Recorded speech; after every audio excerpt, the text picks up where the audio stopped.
For those of you who know me, you know that I'm a big fan of Maslow. Abraham Maslow, who published his study or finding in 1943, or his theory on hierarchy of needs. Why I'm a big fan and why I'm bringing it here, I'll explain you in a bit. But let's go through Maslow's 5 levels of needs in a nutshell.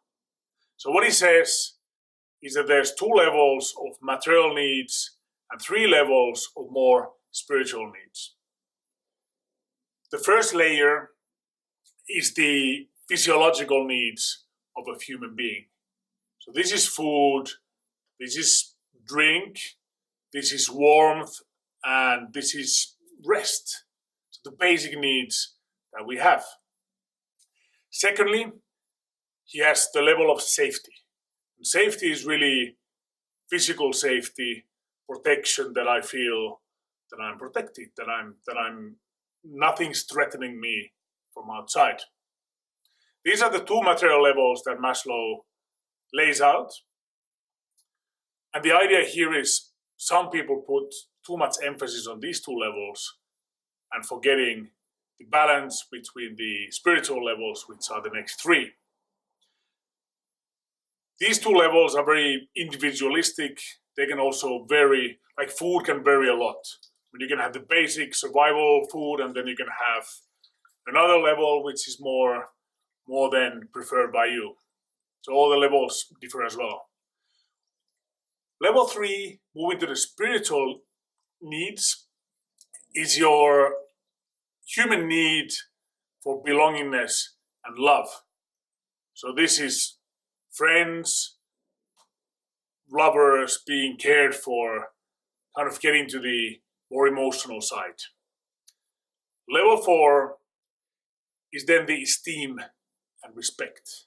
I want to be respected for what I do on private life, professional life. I want to have that recognition. And finally, on the tip of the pyramid, you have the self-actualization. And this is the point where you are truly looking for the meaning of your life here, what you want to be remembered for, and basically the true you, like the Maslow says. And the concept is this: you start from the lower levels of the hierarchy, and you move up as you are comfortable with the previous levels of the pyramid. And ideally, according to his theory, and which I also believe, is that the material and spiritual should be in balance. Everybody should have their own individual balance that suits them and feels comfortable for them in their lives. Now, why do I bring it up on this career management channel? Because I'd like you to use this Maslow's pyramid as one of the tools for you to get to know yourself. Use it as a tool to see at which level am I at the moment. Am I temporarily in a different level, or am I already pushing for higher levels in the hierarchy? It can be, for example, if you're doing an MBA and you load it with 100K student loans, it might be that you were already on a kind of a higher level, spiritual levels of your pyramid, but temporarily you're thinking now money, safety, and even food and drinks, because at this particular point of time, money plays and needs to play a major role for you.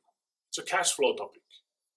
So your attention is taken away from the kind of higher levels of the pyramid temporarily to this one.